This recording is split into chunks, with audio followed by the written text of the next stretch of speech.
नमस्कार, स्वागत है आप सभी का। मैं हूं आपके साथ ऋषु त्यागी। इंडिया गठबंधन में क्या सब कुछ ठीक है, इसको लेकर लगातार सवाल उठ रहे हैं। इस बीच बिहार के मुख्यमंत्री नीतीश कुमार ने इंडिया गठबंधन को लेकर बड़ा बयान दिया है। नीतीश का कहना है कि कांग्रेस विपक्षी गठबंधन को लेकर फिलहाल गंभीर नहीं है। नीतीश के इस बयान के बाद राजनीतिक गलियारे में सरगर्मी तेज हो गई है। उधर सपा और कांग्रेस के बीच जारी रार भी विपक्षी एकता को तार तार करने में लगी है।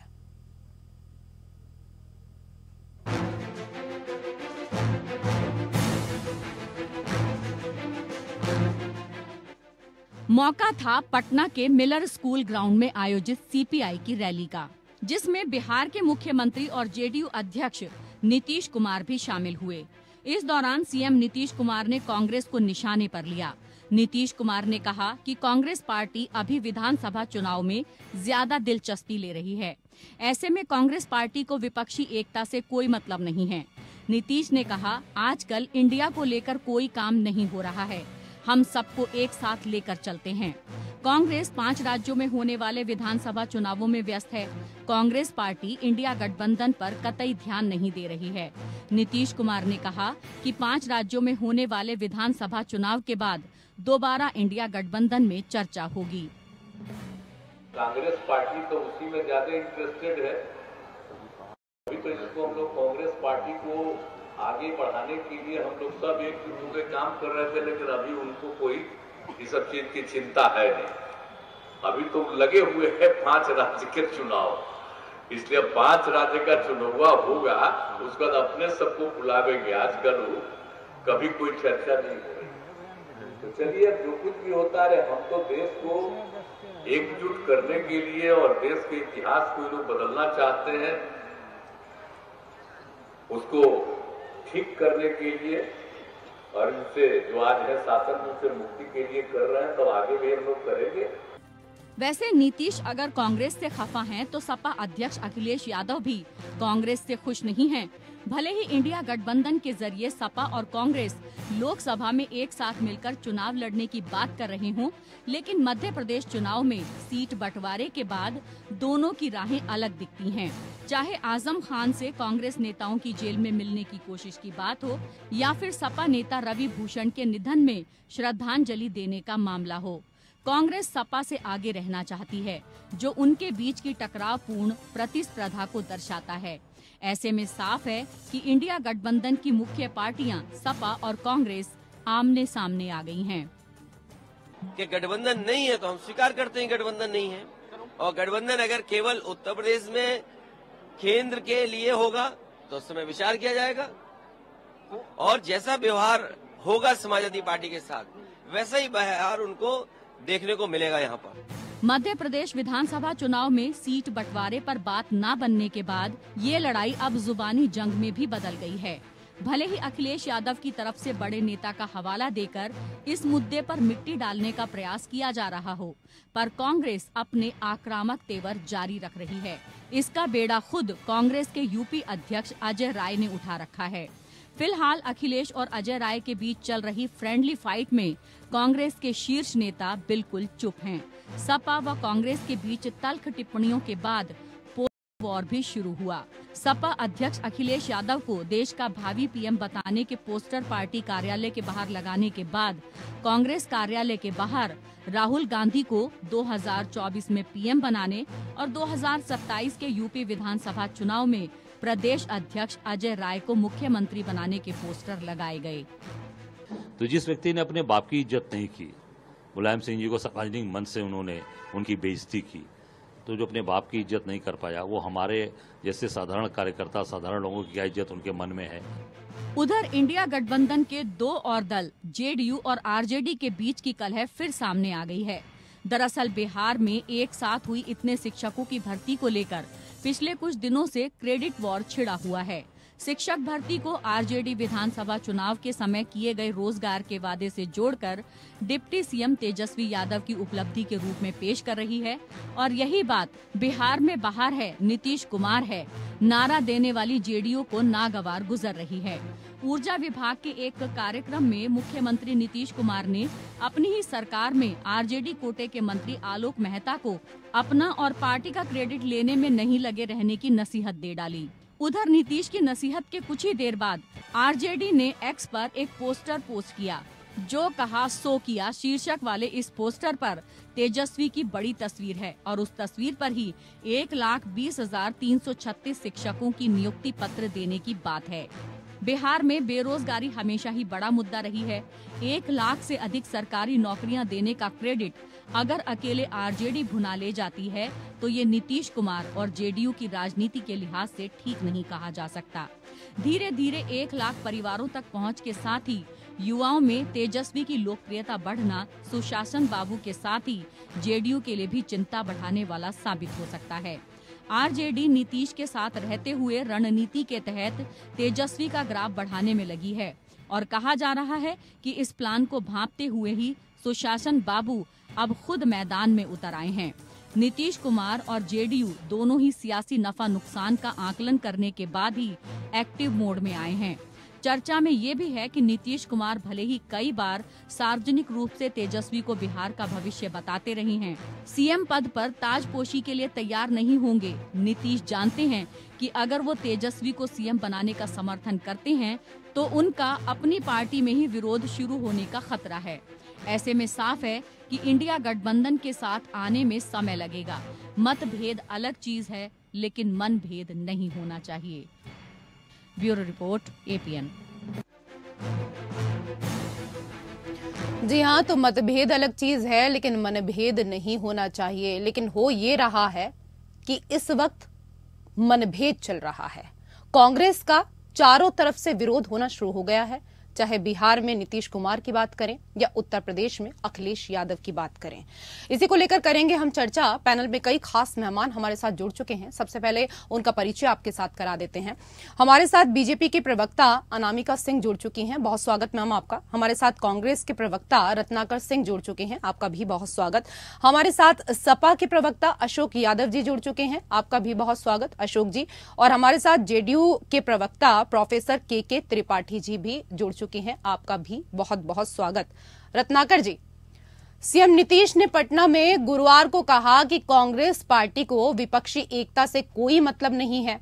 आजकल इंडिया गठबंधन को लेकर कोई काम नहीं हो रहा है। कांग्रेस पार्टी इंडिया गठबंधन पर बिल्कुल ध्यान नहीं दे रही है। इसी को लेकर सबसे पहले आप ही की टिप्पणी। देखिए, सबसे पहले तो मैं यही कहना चाहूंगा कि इस महीने 5 राज्यों में विधानसभा के चुनाव और 5वां राज्य जो है हमारे लिए बहुत महत्वपूर्ण है। और बात राष्ट्रीय पार्टी होने की वजह से हम कोई एक राज्य तक तो सीमित है नहीं, पूरे देश में हम हमारी उपस्थिति है। और इस महीने जो चुनाव होने जा रहा है, निश्चित रूप से कांग्रेस पार्टी पूरी तरह से फोकस्ड है और इन 5 राज्यों में जीतने के लिए दृढ़ संकल्पित है। कहीं न कहीं हो सकता है कि उत्तर प्रदेश हो चाहे बिहार हो, इन राज्यों के नेताओं को ये लग रहा हो कि अभी हम इंडिया गठबंधन के बारे में कोई चर्चा नहीं कर रहे हैं, कोई बात नहीं कर रहे हैं।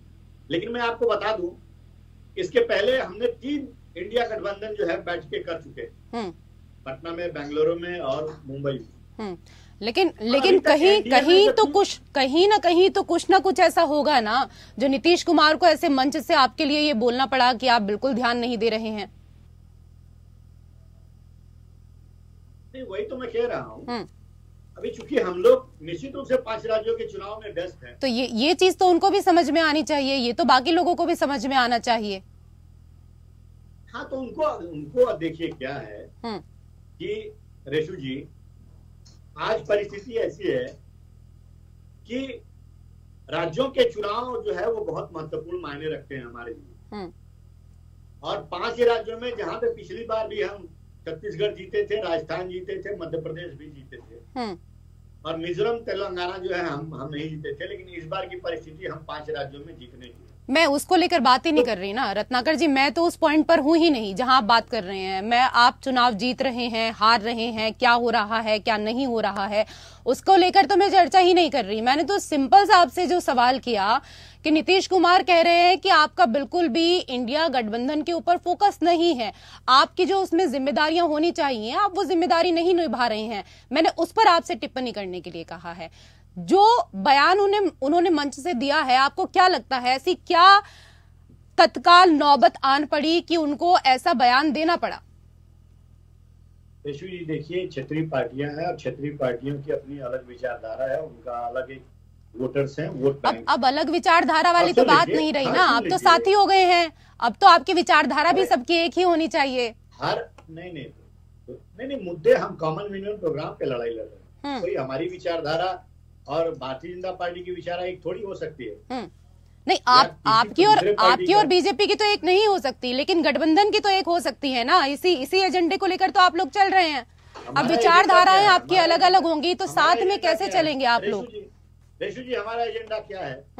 हमारा एजेंडा ये है कि जो भी पार्टियां हैं जो भारतीय जनता पार्टी के कुशासन से, विफलताओं से जो संविधान की धज्जियां उड़ा रही है, इन सबों से बीजेपी पर आप बाद में आना, बीजेपी पर आप बाद में आना, पॉइंट पर रहिए ना। जो मैंने सवाल किया उसका आप सीधा सीधा सा जवाब नहीं देंगे, घुमा फिरा के बस आपको बीजेपी पर आ जाना है। नीतीश जी ने जो कहा उसको लेकर आपके पास कोई जवाब ही नहीं है। बहरहाल मैं आऊंगी आपके पास, आऊंगी क्योंकि बात पूरी तो आप मैंने जो सवाल किया, मैंने रत्नाकर जी जो सवाल किया उस पर जवाब दीजिए प्लीज। आप मुद्दे को भटकाइए मत ना, मैं सवाल पूछ रही हूँ, आप बीजेपी पर आ जा रहे हैं। मैं एकदम जवाब दे रहा हूँ जी, दीजिए, एकदम जवाब दे रहा हूँ, दीजिए, मुझे बोलने का मौका दीजिए। सर आप ही को मौका दिया है, आप ये कह नहीं सकते। सबसे पहले मैंने आप ही को मौका दिया, सबसे पहला सवाल मैंने आपसे किया, उसके बाद भी आप आरोप लगा रहे हैं, तो उसमें तो मैं कुछ नहीं कर सकती। तो ज्यादा आप बोली हैं अभी। नहीं मैं जितनी देर मैं नहीं बोला उससे तो ज्यादा आप बोली हैं। तो सर मैं आपको ट्रैक पर लाऊंगी ना सर, मेरा काम ये है ट्रैक पर लाऊंगी। आप ट्रैक से भटक जाएंगे तो मेरा काम है कि मैं आपको उसी ट्रैक पर लेकर आऊं। आप भटक रहे हैं, आपसे जो मैंने सवाल किया आप उसको जवाब दे दीजिए, आप उसको जवाब दे दीजिए।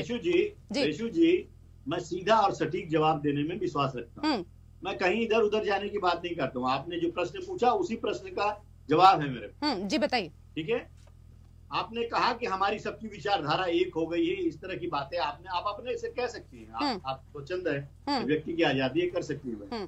लेकिन हमने जो गठबंधन किया है उस गठबंधन का आधार क्या है? उस गठबंधन का आधार ये है कि हम भारतीय जनता पार्टी को जो है इस सत्ता से बेदखल करना चाहते हैं, जिसकी वजह से जो संविधान को नहीं मानती है, जो भ्रष्टाचार में लिप्त है, जो विपक्ष के नेताओं पे कार्रवाई कर रही है, केंद्रीय एजेंसियों का दुरुपयोग कर रही है, तो उस सत्ता को से बेदखल करने के लिए सारी पार्टियां एकजुट हुई हैं। यही हमारा कॉमन मिनिमम प्रोग्राम जो है वही हम तय कर रहे हैं ना, और उसी आधार पे हम लड़ाई लड़ रहे हैं। ठीक है, और तो कोई बात नहीं। ठीक है, मैं जवाब लूंगी। अनामिका जी कुछ कहना चाह रही हैं, लेकिन मेरा जो सवाल था घुमा फिरा के आपने फिर वही जवाब दिया जो आपको देना था। बहरहाल अनामिका जी। रेशु जी मैं शुरू से कहती रही हूँ कि जो तथाकथित गठबंधन बना है इसकी रीति नीति विचारधारा कुछ भी मैच नहीं करता आपस में। एक चीज मैच करती है निजी स्वार्थ, और जैसा खुद भी अभी रत्नाकर जी ने कहा कि भारतीय जनता पार्टी को हटाने के लिए हम एक साथ हैं, और चाणक्य ने कहा था बिहार की धरती से कि जब सारा विपक्ष एक साथ हो जाए तो मानकर चलिए। विश्व के सबसे बड़े राजनीतिक माने जाते हैं कि मानकर चलिए कि राजा व्हाट्सएप के चाणक्य ने कहा था, ये व्हाट्सएप के चाणक्य ने। रत्नाकर जी अच्छा ठीक है, उनको कंप्लीट करने दीजिए। जब आप बात कर रहे थे तब उन्होंने बीच में नहीं बोला, उनको कंप्लीट करने दीजिए। सभ्यता और शिष्टाचार के साथ आप यहाँ रहेंगे तो कांग्रेस का भी अच्छा प्रतिनिधित्व होगा। वैसे भी आप लोगों की छवि बहुत खराब है, तो उसको बेहतर करें। तो शुरू से मैं कहती रही हूँ, आप देखते हैं कि लगातार अलग अलग तरह की चीजें की जाती रही हैं। मुंबई की मीटिंग के बाद आपने देखा सनातन पर लगातार हमले करने की कोशिश की गई। इसके बाद नीतीश जी के साथ हम रहे हैं, इसलिए हम जानते हैं रेशु जी के नीतीश जी की जो प्रकृति और प्रवृत्ति और ब्लैकमेलिंग और दबाव की राजनीति करने की। और जब वो देखते हैं लगातार कि उनकी कोई भी बात ना तो उन्हें संयोजक बनाया जाता है, और उन्हें जो अपने प्रतिस्पर्धा में नजर आती है वो कांग्रेस ही नजर आती है, और उन्हें लगता है कि मुझे वो अपने साथी सहयोगियों से ये भी कहलवाते हैं कि वो प्रधानमंत्री पद के सबसे बेहतरीन दावेदार। और जब ये नहीं हो पाता तो वो इस बात से थोड़ा सा तिलमिलाते हैं। और आज आप उनके शब्द सुनिए किस तरह के हैं। कांग्रेस को तो कह ही रहे हैं वो कम्युनिस्ट पार्टी आप नीतीश कुमार के लिए कह रही हैं भावी प्रधानमंत्री उम्मीदवार, लेकिन पोस्टर तो उत्तर प्रदेश में राहुल गांधी के लग गए हैं। उसमें भी आऊंगी मैं, उसमें भी आऊंगी। तो मुझे ये है कि वो जो पोस्टर लग गए रेशु जी, उससे नीतीश कुमार जी परेशान हो गए, क्योंकि वो एक दिवा स्वप्न देखते रहे कई दशकों से प्रधानमंत्री पद की दावेदारी का, और जब वो पूरा होता दिखाई नहीं देता और उन्हें जो अपनी मुख्य प्रतिस्पर्धा नजर आती है, तेजस्वी जी तो हो नहीं सकते प्रधानमंत्री पद के दावेदार, अरविंद केजरीवाल जी तो हो नहीं सकते, उनको जो नजर आती है वो कांग्रेस नजर आती है, तो कांग्रेस पे निशाना साधते हैं। आप इसी से सोच लीजिए कि मध्य प्रदेश में उनके प्रत्याशियों की जमानत भी जब नहीं होने वाली है, उससे भी नीचे उन्हें आना है, पर उन्हें मध्य प्रदेश में प्रत्याशी खड़े करने, कांग्रेस को परेशान करने के लिए जब भी आपस में कोई गठबंधन बनता है, गठबंधन का धर्म उन्होंने भारतीय जनता पार्टी समझ लिया क्या कांग्रेस को, क्योंकि सीटें कमाएंगी तब भी उन्हें हम अपने कंधों पर बिठाकर मुख्यमंत्री बना देंगे। ये भारतीय जनता की पार्टी की विचारधारा। मैं आऊंगी रत्नाकर जी आपके पास आऊंगी, लेकिन एक बात और ठीक है, 2 गेस्ट है मैम, मैं आऊंगी आप लोगों के पास। दो गेस्ट और हैं सर 10 सेकंड नहीं, मैं आप पूरा 5 मिनट बोलिए, मैं आपके पास आऊंगी। आप नोट कर लीजिए अनामिका जी ने क्या क्या कहा है और क्या क्या आपको जवाब देना है, काउंटर आप तैयार कर लीजिए। लेकिन ठीक है अशोक यादव जी, सीएम नीतीश ने कांग्रेस के लिए जो कहा उस पर आपकी राय जानना भी बेहद जरूरी है, क्योंकि आप भी गठबंधन के साथी हैं। ने कोई ऐसी बात नहीं कही कि जिससे इंडिया गठबंधन के बीच में दरार पड़ जाए। उन्होंने कहा कि इंडिया गठबंधन में जो मेन दल है कांग्रेस, वो अभी बिजी है विधानसभा चुनावों में, वो इंडिया गठबंधन पे ध्यान नहीं दे रहा है। तो इसमें कोई ऐसी कोई बात ही नहीं है जिससे ये लगे कि कोई खतरा है गठबंधन को या कोई फूट होने जा रही गठबंधन में। उन्होंने एक जनरल बात का भी हंसते हुए उन्होंने कहा, मैं देख रहा था उनका बयान, तो इसमें ऐसी कोई बात नहीं है कि जिसमें आपको इतनी मतलब फिर तो आपने अखिलेश यादव के बयान को तो बहुत ध्यान से सुना होगा अशोक यादव जी। आपने ये भी सुना होगा, हमारे पैकेज में ही बाइट चली है, अखिलेश यादव ने कहा कि जैसा व्यवहार मध्य प्रदेश में उनके साथ किया गया, ऐसा ही व्यवहार उत्तर प्रदेश में अपने साथ कांग्रेस करवाने के लिए तैयार हो जाए। ये भी आपने सुना ही होगा। देखिए रेशु जी, वो स्पष्ट बात जो आप कर रहे हैं उसमें कहीं मैं डिनाई नहीं कर रहा हूँ। वो बात जो हमारे माननीय राष्ट्रीय अध्यक्ष जी ने कहा, तो उसमें मैं कहाँ डिनाई कर रहा हूँ कि उन्होंने ऐसा नहीं कहा। उन्होंने कहा, लेकिन नहीं आप फेवर कर रहे हैं ना। आप अगर नीतीश कुमार को कह रहे हैं कि नहीं उन्होंने इस संदर्भ में नहीं किया, तो अखिलेश यादव ने तो साफ तौर पर कहा है ना, उस पर आप क्या कहेंगे? वही मैं कह रहा हूँ कि उन्होंने, देखिए हमारे अखिलेश यादव जी माननीय हमारे राष्ट्रीय अध्यक्ष जी ने कहा कि जो भी चीजें हैं ये चीजें थोड़ा सा स्पष्ट नहीं थी उस समय, तो उस बात को लेकर के उन्होंने अपनी बात रखी थी। लेकिन आपने देखा होगा कि 2 दिन के बाद ही उन्होंने इस चीज को स्पष्ट कर दिया कि हमारे और कांग्रेस के रिश्तों के बीच कोई ऐसी बात नहीं है। वो गलतफहमी थी दोनों दलों के बीच में, वो गलतफहमियां दूर हो गई। गलतफहमियां दूर हो गई हैं, तब उत्तर प्रदेश में इतने पोस्टर वॉर हो रहे हैं। खैर चलिए, बड़ी अच्छी बातें आप यहाँ पर बैठकर कर रहे हैं, बड़ी बड़ी बातें आप लोग डिबेट में बैठकर कर लेते हैं, लेकिन जो धरातल पर चीजें होती हैं वो शायद आप लोगों को नजर नहीं आती हैं। प्रोफेसर के त्रिपाठी के पास जाना चाहूंगी, वरना वो कहेंगे मेरे साथ नाइंसाफी हुई है। त्रिपाठी जी, नीतीश कह रहे हैं कि अभी गठबंधन को लेकर 5 राज्यों के चुनाव के बाद सबको फिर से बुलाया जाएगा। नीतीश ने ही सबसे पहले इस गठबंधन का झंडा उठाया, सबको एक साथ लाने की कोशिश की। अभी तो विधानसभा चुनाव चल रहे हैं, लोकसभा चुनाव में थोड़ा समय है, लेकिन जिस तरह से पार्टियों के भीतर विरोध शुरू होने लगा है, कैसे ये विपक्षी कुनबा एकजुट हो पाएगा 2024 के लिए? रेशु जी, मैं आपके चैनल के माध्यम से पहले से कहता चला रहा हूँ कि इस गठबंधन के सूत्रधार माननीय नीतीश कुमार जी है। माननीय नीतीश कुमार जी ने जो आज बात कही है वो तो सत्य है। भाई अगर गठबंधन से हमको प्रेम ना होता, गठबंधन को हम आगे नहीं देखना चाहते, तो आज नीतीश कुमार ने जो कहा कि कांग्रेस जो है बगैर कांग्रेस, हमने बहुत पहले कहा आपके चैनल के माध्यम कि बगैर कांग्रेस के कोई गठबंधन देश में नहीं बन सकता, ये हमारा पहला है। दूसरा सवाल माननीय नीतीश कुमार ने कहा है, अभी मैं अनामिका जी के सवाल का जवाब देना चाहता हूँ कि वो उन्होंने कहा है कि मैं प्रधानमंत्री का कैंडिडेट नहीं हूँ, मैं प्रधानमंत्री बनना नहीं चाहता हूँ, मेरे दल के क्या कहते हैं राष्ट्रीय अध्यक्ष ने भी कहा। तो ये सवाल ही नहीं पैदा होता। सवाल तब पैदा होता है कि हम देश को एक सूत्र में, जो विपक्ष के लोग हैं उनको एक सूत्र में पिरोने का काम नीतीश कुमार ने पटना से शुरू किया था। बहुत अच्छी मीटिंग हुई, उसके बाद आपके बेंगलोर, लेकिन आपके माला के मोती तो बिखर रहे हैं ना, आप एक एक करके पिरोते हैं, फिर वो बिखर जाते हैं। रेशू जी, जो चुनाव होते हैं, मैं आपके चैनल के माध्यम से फिर कहना चाहता हूँ, उसका जवाब देना चाहता हूँ। देखिए, जो क्षेत्रीय पार्टियां हैं वो अपनी पार्टी को फैलाव करने के लिए, विस्तार देने के लिए वो कहीं भी लड़ सकती हैं। हमारा तो गठबंधन जो है पार्लियामेंट के लिए हुआ है। ये बिल्कुल आप दिल और दिमाग से आप निकाल दीजिए सारे पैनलिस्ट। ठीक है, मैंने आपकी बात मान ली। आपका गठबंधन लोकसभा के लिए हुआ है, तो ठीक है। तो अब विधानसभा के चुनाव चल रहे हैं, नीतीश कुमार को भी पता है कि 5 राज्यों के विधानसभा के चुनाव चल रहे हैं, तो उनको बयान ही नहीं देना चाहिए था ना। विधानसभा चुनावों से पहले इस तरीके का बयान ही नहीं देना चाहिए था। अगर इस गठबंधन के साथ उनकी लगाव ना होता तो आज वो इस बात को नहीं कहते। विधानसभा चुनाव के बाद वो इंतजार कर लेते, उसके बाद वो बयान दे सकते थे। उनको क्या इतनी जल्दबाजी मची थी? 7 नवंबर को 2 राज्यों में विधानसभा चुनाव होना है और उससे पहले वो इस तरीके का बयान दे रहे हैं। नहीं, देखिए रेशू जी, आज उन्होंने एक रोशनी दिया है, तो कांग्रेस को अलर्ट किया है कि भाई अब देर हो रहा है। सर, मैं भी तो यही कह रही हूँ ना, अगर अलर्ट किया है तो ये विधानसभा चुनाव के बाद भी कर सकते थे। कितने दिन बचे हैं? सर 7 तारीख को 2 राज्यों में चुनाव है। जो गठबंधन का सूत्रधार है उसको कहने का अवसर है, उसको मिलना चाहिए। उन्होंने अपने मन की बात कही है, सफाई से कही है। मन की बात करने का भी एक समय निर्धारित होता है, जैसे प्रधानमंत्री जी ने तय किया है ना कि मन की बात कब करनी है। इसीलिए अपनी मन की बात तो मुझे लगता है कि नीतीश कुमार जी को भी तय करना चाहिए, क्योंकि कई बार मन की बात आप ऐसे समय पे करते हैं तो दूसरों के लिए ये मुद्दा बन जाता है।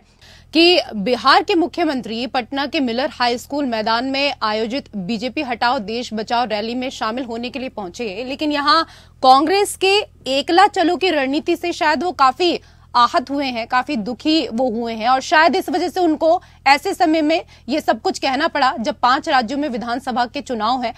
कांग्रेस पार्टी को विपक्षी एकता से कोई मतलब नहीं है।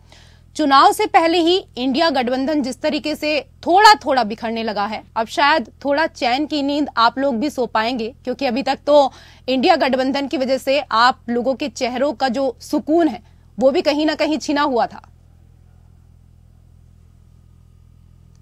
अनामिका जी, चलिए, लगता है कि हमारी आवाज नहीं मिल पा रही। रत्नाकर जी, आप कुछ कहना चाह रहे थे काफी देर से, फिर कहेंगे कि मैंने आपको समय नहीं दिया। एक समय आप दीजिए मुझे, लेकिन जितने प्रश्न है रेशू जी आप मुझसे एक बार पूछिए, क्योंकि मैं टॉपिक से डिरेल नहीं होता हूँ और टॉपिक पे ही बात करता हूँ और मुझे पूरी अपनी तरफ से बात रखने का मौका दी। बिल्कुल, मैं आपको बात रखने का मौका दूंगी रत्नाकर जी, लेकिन बाकी लोग भी हैं, आप जानते हैं, तो इसलिए मैं भी चाहती हूँ कि आप बुलवा लीजिए ना। नहीं, ठीक है, आप मेन पॉइंट पर रहिएगा, इधर उधर मुद्दे को मत भटकाइएगा। जी ठीक है, मैं थोड़ी चाइना और पाकिस्तान की बात ठीक है सर, कंप्लीट करिए। हाँ, मुझे बीच में आपने जिस तरह से शांति से अनामिका जी को सुना है उसी तरह से शांति से सुनिएगा, और जब प्रश्न मैं बोलूंगा मैं सर सबको शांति से सुनती हूँ, मैं सबको शांति से सुनती हूँ, लेकिन जब मुझे लगता है कि आप लोग मुद्दे से भटकने लगते हैं तो मेरा काम यही है कि वापस उसी मुद्दे पर हम आ जाएं। खैर, इतना समय नहीं है सर, रत्नाकर जी इतना समय नहीं है, इतना समय आप ऐसे ही व्यर्थ कर देंगे। मैं अपनी बातों को रख नहीं पाऊंगा। ठीक है, आप अपनी बात रखिए।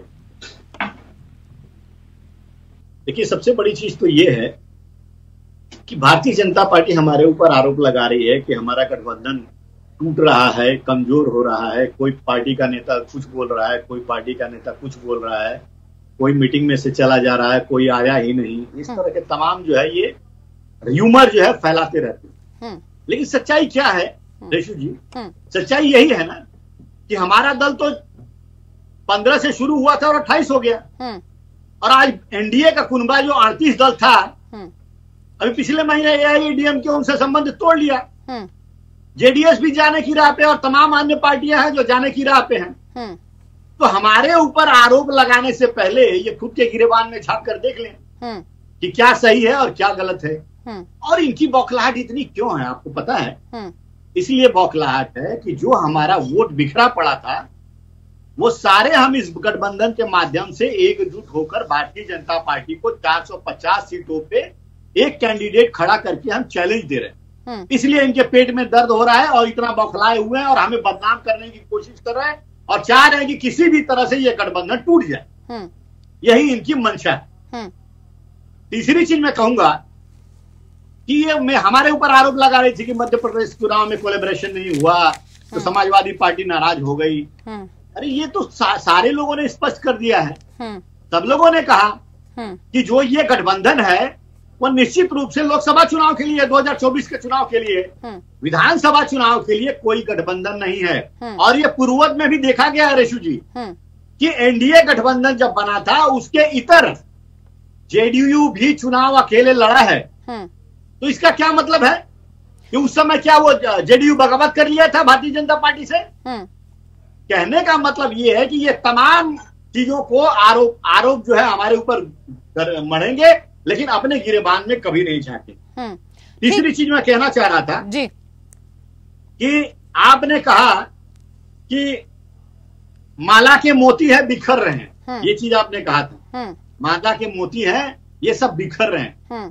तो मैं ये कहना चाहूंगा कि माला के मोती हैं, कभी कभी एक दूसरे से रगड़ते भी हैं, आवाजें भी आती हैं, लेकिन फिर भी वो जो धागा है ना, धागा जो हम लोग को एक दूसरे को जोड़ के बांध के रखिए, वो धागा क्या है? इस लोकतंत्र को बचाने के लिए, इस संविधान की रक्षा के लिए, इस देश को महंगाई और बेरोजगारी से निजात दिलाने के लिए ये हम लोग एकजुट हैं और एकजुट रहेंगे। जी, अभी आपका प्रश्न है तो बोलिए, मैं फिर से उसका जवाब दे। नहीं, अभी मेरा आपसे कोई प्रश्न नहीं है, क्योंकि सारे प्रश्न मैं आपसे करूंगी तो बाकी के लोग कहेंगे कि हमारे साथ नाइंसाफी हुई है, हमको फिर डिबेट में बिठाया क्यों गया। अनामिका जी, कई गंभीर आरोप बीजेपी के ऊपर रत्नाकर जी ने लगाए, शायद आप कनेक्ट नहीं थी तो सुन नहीं पाई। उसमें से एक चीज ये है कि रत्नाकर जी कह रहे हैं कि आप लोग चाहते हैं कि इंडिया गठबंधन टूट जाए और इसके लिए आप लोग पूरी कोशिश कर रहे हैं। रेशु जी, मैं अभी सुना, मैं कांग्रेस प्रवक्ता ने कहा लोकतंत्र को बचाने के लिए और लोकतंत्र को नहीं मानने वाली, संविधान को नहीं मानने वाली भारतीय जनता पार्टी। दरअसल हुआ यह है कि आदरणीय नरेंद्र मोदी जी का विरोध करते करते उनके खौफ में इतने ज्यादा हैं कि लोग भूल जाते हैं कि आदरणीय नरेंद्र मोदी जी भारतीय जनता पार्टी के प्रधानमंत्री नहीं है, वो भारतवर्ष की 100 करोड़ जनता के प्रधानमंत्री हैं। तो जब ये कहते हैं कि लोकतंत्र नहीं है तो वो उनका अपमान नहीं करते हैं, वो भारतीय जनता जनार्दन का अपमान करते हैं जिन्होंने उन्हें इतने प्रचंड बहुमत से जिताकर वहां पहुंचाया है। दूसरा विषय वो कह रहे हैं कि हम चाहते हैं, क्या हमने कहा था अखिलेश जी को कि वो इस तरह का सही बयान दें? अभी मैं उनको सुन रही थी जब वो सफाई दे रहे थे, अशोक यादव जी बड़ी शालीनता से कोशिश कर रहे थे चीजों को बचाने की, अपनी इज्जत को ढकने की कोशिश कर रहे थे इन संबंधों की। तो अगर कहना भी था नीतीश जी को तो भाई फोन कॉल करके भी कह सकते थे, राहुल जी आप एक बहुत बड़ी कांग्रेस पार्टी है, बहुत बड़ा संगठन है और सारा का सारा संगठन इन 5 राज्यों के चुनाव में नहीं लगा है, कुछ लोग इसमें भी लग जाएं, अगर क्योंकि लोकसभा भी बहुत दूर नहीं है। उसके बाद ये भी हो सकता था कि अखिलेश जी जिस तरह से खुलेआम कह रहे हैं, और गठबंधन का अर्थ ही होता है एक दूसरे के लिए त्याग करना रेशु जी। उसका अर्थ ये नहीं होता है कि हमारी जमानत भी जब्त होने वाली हो हम वहां भी प्रत्याशी खड़े करें। जब हम ऐसा करते हैं तो हमारी महत्वाकांक्षाएं गठबंधन से ऊपर होती है, गठबंधन धर्म से ऊपर हमारी महत्वाकांक्षाएं इतनी प्रबल होती है कि हमें कुछ हासिल ना हो, दूसरे को कमतर दिखाना, दूसरे को नीचा दिखाना और ब्लैकमेल करना, जिसमें आदरणीय नीतीश कुमार जी माहिर हैं। और वो ऐसा आरजेडी के साथ भी समय समय पे करते रहते हैं। वो कांग्रेस के साथ ही ऐसा क्यों कर रहे हैं, ये इसी बात से प्रतिबिंबित होता है। अभी हमारे जेडीयू प्रवक्ता जी कह रहे थे कि उन्होंने कह दिया कि मैं प्रधानमंत्री पद का दावेदार नहीं हूँ। अरे नीतीश कुमार जी वो अपने मुंह से कभी नहीं कहलवाएंगे, वो हालात ऐसे पैदा करेंगे कि सब कहें।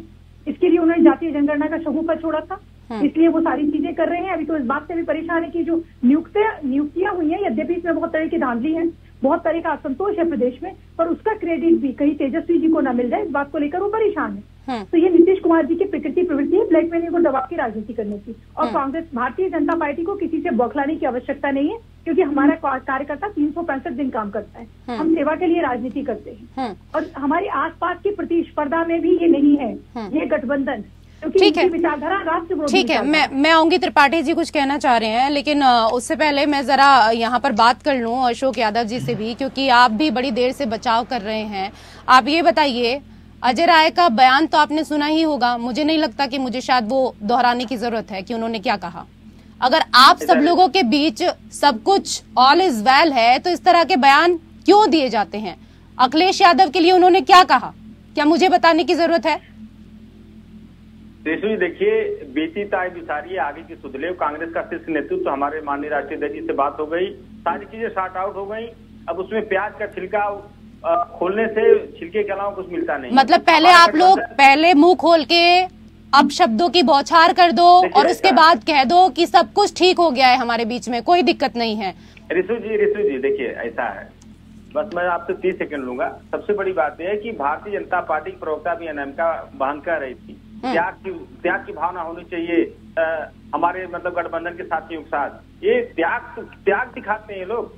महाराष्ट्र में देखिए, ठीक है आप बीजेपी पर आइए, लेकिन आप लोगों के इंडिया गठबंधन, आप लोगों के इंडिया गठबंधन में इस तरह की जो बगावत हो रही है, जो विरोध के सुर उठ रहे हैं, उसको लेकर भी तो आपको कहीं ना कहीं ध्यान में रखना चाहिए ना। किस तरह के अपशब्दों का आप लोग इस्तेमाल करेंगे तो दूसरों को तो मुद्दा मिलेगा ही ना। अजय राय ने साफ तौर पर कहा कि जो व्यक्ति कभी अपने पिता की इज्जत नहीं कर पाया, उनकी इतनी बेइज्जती की, वो हम जैसे साधारण कार्यकर्ता की क्या इज्जत करेगा। ये अजय राय कह रहे हैं अखिलेश यादव के लिए।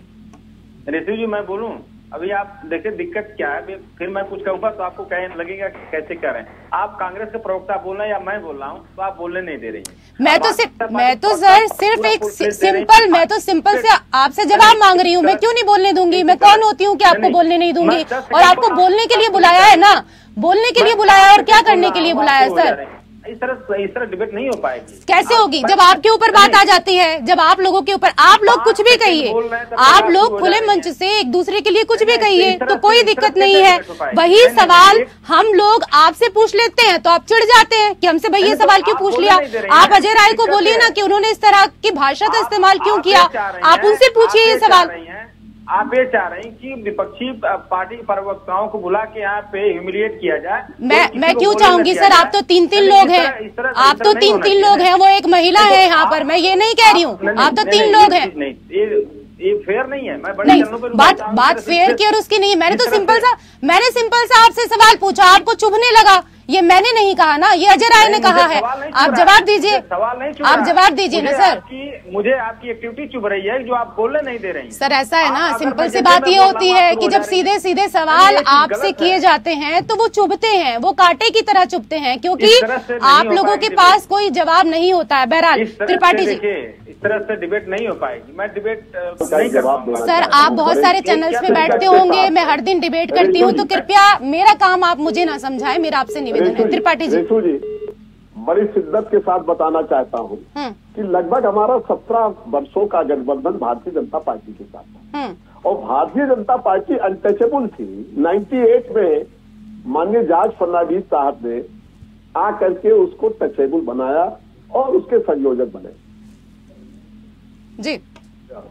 और संयोजक बनने के बाद आज भारतीय जनता पार्टी कहां से कहां पहुंच गई। और बिहार में तो इनके पास कुछ था ही नहीं। बिहार में 2005 में हमारी पार्टी की सबसे ज्यादा कैंडिडेट आए और इसके बावजूद भी भारतीय जनता पार्टी के साथ हमारा गठबंधन बना रहा। हम लोग राष्ट्रीय राजनीति में भी इनके साथ गठबंधन में रहे और गठबंधन के साथ साथ तो माननीय नीतीश कुमार रेल मंत्री रहे, कृषि मंत्री रहे, उद्योग मंत्री रहे। मैं आपसे बताना चाहता हूं अनामिका जी से। और एक चीज और कहना चाहता हूं कि भारतीय राजनीति में उनके कुर्ते पे कोई दाग नहीं है। ऋषु जी, मैं आपसे चैनल के माध्यम से कहना चाहता हूं और डिजर्विंग कैंडिडेट पे देखा जाए, फिर भी मैं आज कह रहा हूं आपके चैनल के माध्यम से, ऐसा नेता डिजर्विंग कैंडिडेट जो भारतीय जनता पार्टी के खिलाफ देश में एक मान सर्वमान नेता माननीय नीतीश कुमार जी हैं।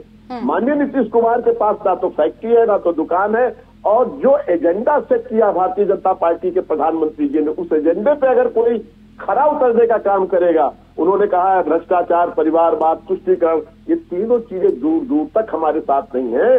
इसलिए अनामिका जी से कहना चाहता हूं, हम तो इनके गठबंधन से अलग होते ही नहीं, लेकिन इन्होंने जो हनुमान जी को खड़ा कर दिया वहां पार्टी ला करके उनकी आपके एलजीपी की पार्टी के साथ, तो वो हमारे लिए एक दिक्कत पैदा होगी। और हमने नहीं कहा था कि हम मुख्यमंत्री बनेंगे। मैं आप अनामिका जी से फिर कहना चाहता हूं, जो अवसरवाद की बात आप बात करती हैं, कभी भी नीतीश कुमार ने कहा कि मैं आऊंगी अनामिका जी, आपके पास आऊंगी, लेकिन एक ब्रेक के लिए रुकना होगा उसके बाद। घोषित किया और आपके जो गृह मंत्री ने घोषित किया, जितनी भी बिहार की मीटिंगें हुई हैं 2020 में, सारी मीटिंगों में कहा बिहार के सुशासन बाबू ही मुख्यमंत्री बिहार के बनेंगे। और 43 सीटें आने के बाद 2 दिन तक हमारे मुख्यमंत्री जी ने ओथ नहीं लिया है, मैं आपको बताना चाहता हूं। और उसके साथ ही साथ मैं कहना चाहता हूं, देश की पार्लियामेंट में जो सबसे बड़ी पंचायत है, उसमें प्रधानमंत्री ने तारीफ की इस देश में तीन ही नेता को मैं जानता हूं। एक आपके क्या कहते हैं जॉर्ज फर्नांडिस। ठीक है, आप सुशासन बाबू की सारी गाथा लेकर बैठे हैं और किसी ने कुछ नहीं किया इस पूरी दुनिया में, और किसी ने कुछ किया ही नहीं। तो विपक्षी दलों में मतभेद जारी है और इसी को लेकर लगातार हम कर रहे हैं चर्चा करने के लिए पैनल में कई खास मेहमान हमारे साथ मौजूद हैं। अनामिका जी, नीतीश कुमार ने सिर्फ कांग्रेस के रवैये पर ही सवाल नहीं उठाए, बल्कि उन्होंने बीजेपी पर निशाना साधते हुए कहा कि केंद्र सरकार को आजादी से मतलब नहीं है, बापू को बीजेपी वाले भुलवाना चाह रहे हैं, ये लोग देश का इतिहास बदलना चाह रहे हैं। रेशु जी, भारतीय जनता पार्टी को आजादी से मतलब है गरीबी से आजादी, तुष्टीकरण से आजादी, 370 से आजादी और राम मंदिर के जो टेंट लगा हुआ था 500 सालों से हमारे रामलला वहां विराजमान थे, उससे आजादी। हमें आजादी से मतलब है, हमें पूरा आजादी से मतलब है, परंतु हमें तुष्टीकरण नहीं करना है। हमें किशनगंज में बिहार में पाकिस्तान जिंदाबाद के और हमास के समर्थन में नारे नहीं लगवाने। हमें अगर हमें बिल्कुल हमें मुसलमानों को टारगेट करना है तो हमें बिस्मिल्लाह खान जी को भारत रत्न देना है, हमें अब्दुल कलाम जी को सैल्यूट करना है, हमें यासीन मलिक नहीं चाहिए जो गिरजा बिट्टू को बीच से चीर देते हैं। अभी मैं उनको सुन रही थी जब वो ये कह रहे थे कि उन्होंने नीतीश कुमार जी ने कभी भी मुख्यमंत्री बनने के लिए हमसे नहीं कहा, तो ये तो और भी ज्यादा भारतीय जनता पार्टी के पक्ष में जाता है। कोई तो होता है कि दबाव और ब्लैकमेलिंग के बाद कुछ देता है, और हम तो वो हैं कि हमने आपका इतना सम्मान किया कि हमने आपको बिना मांगे कुछ दिया, तो हम तो ज्यादा हमारी पार्टी के जो विचार है, हमारा जो चिंतन है वो ज्यादा महत्वपूर्ण हो जाता है। और उन्होंने कहा कि नीतीश कुमार जी प्रधानमंत्री पद के अकेले दावेदार हो सकते। हाँ, किसी भी सम्मानीय व्यक्ति के विपक्ष में होने के कारण मैं उनके बारे में खराब कहूँ ऐसा बिल्कुल आवश्यक नहीं है। बुद्धिजीवी नागरिक होने के कारण उनके दामन पे कोई दाग नहीं है, परंतु संगत से गुण आते हैं, संगत से गुण जात। जो आप काजल की कोठरी में आप जाएंगे तो काजल आपको काला कर ही देगा। बिहार की वो पार्टी जो इस देश में अपहरण को एक उद्योग की तरह जिसके कारण जाना जाता रहा, जहां जातीय नरसंहार हुए और जिन्होंने चारा भी खा लिया, वैसे लोगों के साथ अगर आप गठबंधन में आते हैं तो आपकी प्रश्न चिन्ह लगाए जाएंगे, आपकी मानसिकता पर भी, आपकी सोच पर भी। और भारतीय जनता पार्टी की जहाँ ऋषु जी, भारतीय जनता पार्टी को अपने काम पे भरोसा है, अपनी विचारधारा पे भरोसा है, और हमने जो वादे अपनी स्थापना के समय किए थे हम उन पे आज तक कायम है। हमने 370 की बात की थी। त्रिपाठी जी कुछ कहना चाह रहे हैं, रत्नाकर जी उसके बाद आपसे जवाब। आखिरी बात कहना चाहती हूँ ऋषु जी, नीतीश जी का वही वीडियो अगर आपको याद हो, ये लोग राम को ठगने का काम करते हैं। मंदिर बनाएंगे पर तिथि नहीं बताएंगे, तारीख नहीं बताएंगे। हमने तारीख भी बता दी और जनवरी में सब लोग आमंत्रित थे। तो हम भारतीय जनता पार्टी, अटल जी के कार्यकर्ता, क्या हार में क्या जीत में, किंचित नहीं भयभीत में। ये राष्ट्र रहना चाहिए ऋषु जी। ठीक है, त्रिपाठी जी।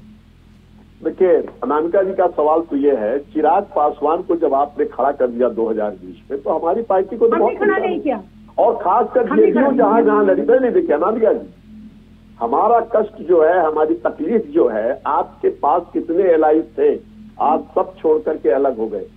कहीं कहीं कमजोरी आपकी होगी, चाहे वो शिवसेना रही हो, चाहे जेडीयू रही हो, चाहे वो अकाली दल रहा हो। आपने कभी ध्यान दिया?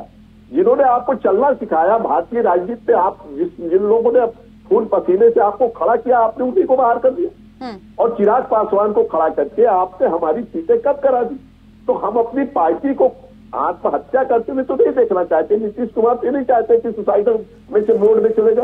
और जहां तक सवाल है, सुन लीजिए, जहां तक सवाल आरजेडी के साथ जाने का, और जहां तक सवाल आप पीडीपी के साथ क्यों चलेगी, आप पीडीपी के साथ क्यों चलेगी? पीडीपी के साथ गठबंधन क्यों किया? ठीक है, ये जो दो तीन अहम सवाल किए हैं त्रिपाठी जी ने, जल्दी से अनामिका जी इनका जवाब दे दीजिए, उसके बाद मैं रत्नाकर जी के पास जाऊंगी। उन दोनों का जवाब दूंगी। पहली बात तो ये है कि चिराग पासवान जी को ये हमारे हनुमान कहते हैं, तो हनुमान हो सकते हैं, पर हमने उन्हें ऐसा करने को नहीं कहा, एक विषय। और दूसरा विषय, सीटें कम करने की क्षमता रखते हैं तो ठीक है सर। त्रिपाठी जी, आपने सवाल किए हैं, 2-3 वाजिब सवाल किए हैं, उनका जवाब लेने दीजिए, जवाब तो सुन लीजिए कम से कम। चिराग पासवान जी को सारे दल स्वतंत्र हैं। क्या आज कांग्रेस की बात मान रहा है समाजवादी पार्टी, क्या जदयू की बात मान रहा है कोई और? तो सारे दल स्वतंत्र हैं। चिराग जी को हमने ऐसा करने को नहीं कहा, और अगर ये मानते हैं कि चिराग जी के कारण इनकी सीटें कम हुई, तो फिर इन्हें मानना पड़ेगा कि चिराग जी इन पर भारी हैं।